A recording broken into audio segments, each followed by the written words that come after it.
بسم اللہ الرحمن الرحیم۔ غزوہ احد۔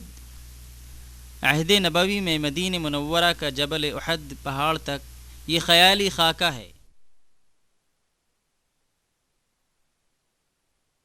جس کی تیاری میں ہم نے میونسپلٹی کی نقشوں اور چارٹوں سے مدد لی ہے۔ تمام معتمد علیہ تاریخی مراجع سے واضح ہوا کہ مشرکین کا لشکر جنگ سے 1 یا 1.5 دن پہلے مقام سبخہ وادی قنات کے نزدیک لنگر انداز ہوا۔ یہ جگہ جبل عنین کے سامنے احد پہاڑ کے جنوب مغرب میں واقع ہے۔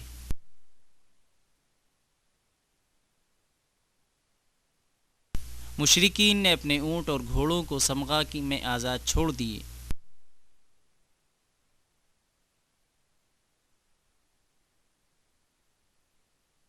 رسول اللہ صلی اللہ علیہ وسلم مسلمانوں کو لے کر مسجد نبوی سے عصر کے بعد روانہ ہوئے۔ یہ جمعے کا دن تھا اور سن 2 ہجری ماہ شوال کی 14 تاریخ تھی۔ مسلمان ثنیۃ الوداع سے شوط کی سمت نکلے۔ یہاں سے عبداللہ بن ابی بن سلول اپنے ہمراہ منافقین کی تعداد کو لے کر کھسک لیا۔ مسلمانوں کا لشکر تھوڑے وقفے کے بعد شیخین کے مقام پر جا کر پڑاؤ ڈالتا ہے اور یہیں رات کا قیام اور صبح کی نماز ہوتی ہے۔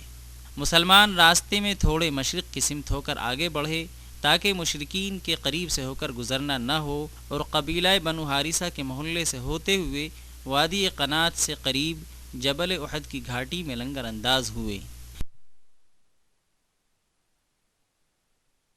تاریخی مراجع نے مسلمانوں کے لنگر انداز ہونے کی جگہ کا تعین وادی کے کنارے سے احد پہاڑ تک کیا ہے۔ یہ جگہ گھاٹی کی سب سے تنگ جگہ تھی۔ اس وقت وادی قنات اس کے مغرب میں ہے۔ ایک روایت کے بموجب وادی کا بہاؤ احد پہاڑ اور عنین پہاڑ کے مابین تھا۔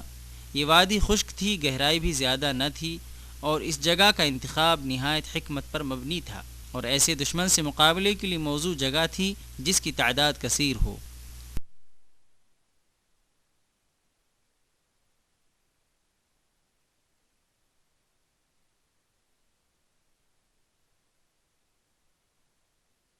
جنگ کے رائج طریقوں میں یہ بات تھی کہ دونوں متحارب لشکر ایک دوسرے کے سامنے صف بستہ ہوتے۔ چنانچہ رسول اللہ صلی اللہ علیہ وسلم نے مسلمانوں کو اس طرح کھڑا کیا کہ ان کا رخ مدینہ منورہ کی سمت تھا اور پشت احد پہاڑ کی سمت۔ داہنی سمت عنین پہاڑی تھی جس پر تیر اندازوں کو متعین کیا گیا۔ کفار نے اپنے لشکر کو مسلمانوں کے مقابلے کھڑا کیا۔ ان کے چہرے احد کی سمت تھے اور پشت مدینہ کی سمت۔ میمنہ پر خالد بن الولید اور عکرمہ بن ابو جہل گھوڑ سواروں کی قیادت کر رہے تھے۔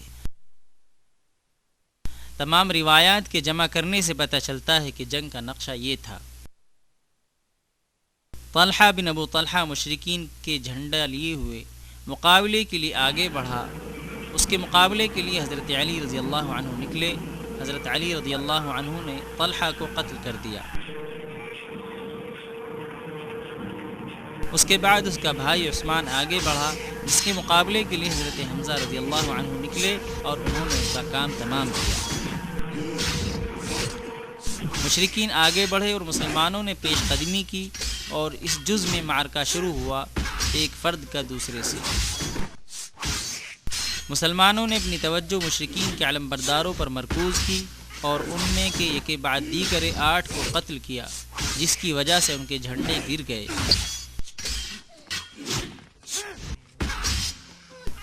مشرکین کے منصوبہ سازوں نے کوشش کی کہ عنین پہاڑ کی جانب حملہ آور ہوں، مگر 3 مرتبہ مسلم تیر اندازوں نے ان کو پسپا کر دیا۔ مشرکوں کے جھنڈے جیسے ہی گرے ان کے حوصلے پست ہو گئے اور انہوں نے واپسی شروع کی۔ مسلمانوں نے مشرکین کا تعاقب کیا حتیٰ کہ بعض مسلمان مشرکین کے لشکر تک جا پہنچے۔ مشرکین کی عورتیں پہاڑ کی سمت بھاگنے لگیں۔ بعض مسلمان مال غنیمت جمع کرنے میں مشغول ہو گئے جو مشرکین چھوڑ کر بھاگے تھے، یہاں تک کہ بعض مشرکین کے خیموں میں گھس گئے۔ میدان جنگ کا اگلا حصہ تقریباً خالی ہو گیا اور میدان سے مسلمان منتشر ہو گئے۔ مسلم تیر اندازوں نے گمان کیا کہ جنگ ختم ہو گئی، چنانچہ ان میں سے اکثر پہاڑ سے اتر آئے اور دوسرے مسلمان جو مال غنیمت اکٹھا کر رہے تھے ان کے ساتھ جمع ہو گئے۔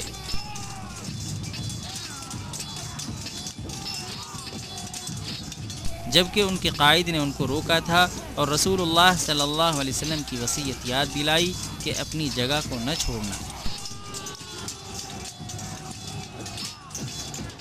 روایات سے واضح ہوتا ہے کہ خالد بن الولید نے یہ مشاہدہ کیا کہ مسلمان تیر اندازوں میں سے اکثر اتر چکے ہیں، چنانچہ خالد نے باقی ماندہ تیر اندازوں پر حملہ کیا۔ خالد نے حملے کے لیے کون سا راستہ اختیار کیا یا وہ پیچھے سے حملہ آور ہوئے، اس کے بیان سے روایات خاموش ہیں۔ میدان جنگ کی صورتحال کے پیش نظر قوی امکان یہ ہے کہ خالد نے حملہ سامنے سے کیا ہو، پیچھے سے حملے کی کوئی ضرورت نہیں، اس لیے کہ یہ تیر انداز کم تعداد میں رہ گئے تھے، یا پھر عنین پہاڑی کی جنوبی سمت سے جہاں اس وقت وادی قنات کا بہاؤ ہے۔ روایات سے معلوم ہوتا ہے کہ خالد اور ان کے گھوڑ سواروں نے اچانک منتشر مسلمانوں پر پیچھے سے حملہ کیا۔ خالد بن الولید کے حملے اور ان کے مسلمانوں کو دفع کرنے نے مشرکین کو متنبہ کر دیا۔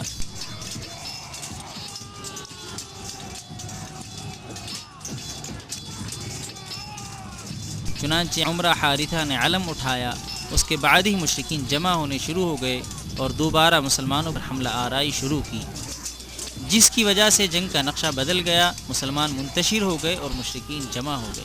میدان جنگ میں متفرق مقابلہ آرائی ہوئی، بعض مسلمانوں نے اپنی بہادری کے جوہر دکھائے، جبکہ بعض شکستہ دل ہو گئے، کچھ ایسے بھی نکلے جو واپس بھاگے۔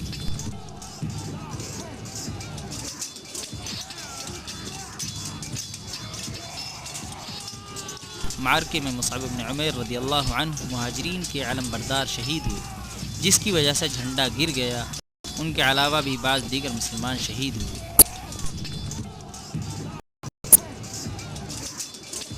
روایات سے معلوم ہوتا ہے کہ رسول اللہ صلی اللہ علیہ وسلم معرکے میں لشکر کے کنارے پر تھے، آپ کے ہمراہ بعض صحابہ کرام تھے۔ جب آپ صلی اللہ علیہ وسلم نے مشاہدہ کیا کہ مشرکین کے حملے سے مسلمان متاثر ہو گئے، تو آپ صلی اللہ علیہ وسلم نے مسلمانوں کو آواز لگائی تاکہ وہ مجتمع ہو جائیں۔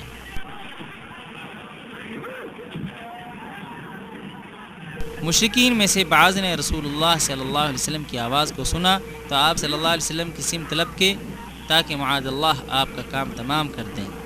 بعض ان میں سے آقا پاک صلی اللہ علیہ وسلم تک پہنچ بھی گئے تھے اور آپ علیہ الصلاۃ والسلام کے چہرے پر حملہ بھی کیا، جس سے آپ زخمی ہوئے۔ صحابہ کرام نے بڑی جابازی سے مدافعت کی اور آپ صلی اللہ علیہ وسلم کے دفاع میں 10 صحابہ نے جام شہادت نوش کیا۔ مسلمانوں میں سے بعض نے آپ صلی اللہ علیہ وسلم کی آواز سنی تو آپ کی جانب متوجہ ہوئے اور تیر و تلواروں سے معرکہ بھڑک گیا، جس کے نتیجے میں مشرکین رسول اللہ صلی اللہ علیہ وسلم کے پاس سے بھاگ اٹھے۔ رسول اللہ صلی اللہ علیہ وسلم کو جن صحابہ نے اپنے گھیرے میں لیا ہوا تھا، وہ رسول اللہ صلی اللہ علیہ وسلم کو لے کر پہاڑ کی گھاٹی کے قلب میں لے گئے۔ راستے میں بعض مشرکین نے مقابلہ کیا لیکن کامیاب نہ ہو سکے، اور یہ صحابہ اکرام رسول اللہ صلی اللہ علیہ وسلم کو لے کر پہاڑی کی چوٹی پر ایک مامون و محفوظ جگہ آ گئے۔ یہاں بھی بعض مشرکین نے اوپر چڑھنے کی کوشش کی مگر صحابہ کے دفاع سے واپس ہو گئے۔ مشرکین کو اندازہ ہو گیا کہ وہ جتنا کامیاب ہوئے اس سے زیادہ نہیں ہو سکتے، چنانچہ ان کے کمانڈر ابو سفیان نے آواز لگائی کہ آج ہم نے بدر کا بدلہ چکا لیا اور ہم عن قریب ایک دوسرے معرکے کی تیاری کریں گے۔ اب یہ کفار مکے کی جانب واپس ہونے لگے۔ مسلمان میدان جنگ میں آئے اور اپنے شہیدوں کو جمع کیا، جن میں سید الشہداء حضرت حمزہ رضی اللہ عنہ، جن کا سفیان کی بیوی نے مسلح کیا تھا۔ رسول اللہ صلی اللہ علیہ وسلم نے شہداء کی نماز جنازہ پڑھی اور دعا کے بعد میدان جنگ ہی میں شہداء کو دفن کرنے کا حکم فرمایا۔ اللہ تعالیٰ کا ارشاد ہے،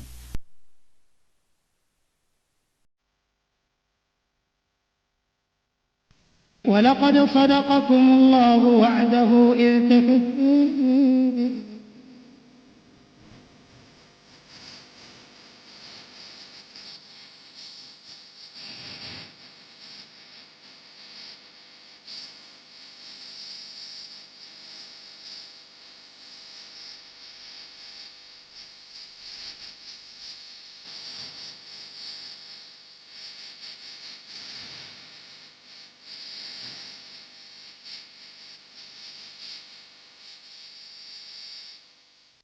اور یقیناً اللہ تعالیٰ نے تم سے اپنا وعدہ سچا کر دکھایا جس وقت کہ تم ان کفار کو بحکم خداوندی قتل کر رہے تھے۔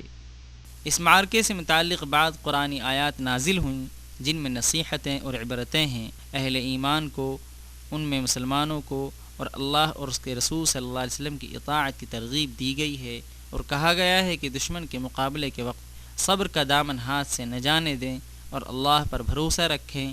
یہ نصیحتیں اور عبرتیں ہمیشہ ہمیش کے لیے امت کے لیے مشعل راہ ہیں۔ وصلی اللہ تعالی علی خیر خلقہ محمد وعلی آلہ وصحبہ اجمعین۔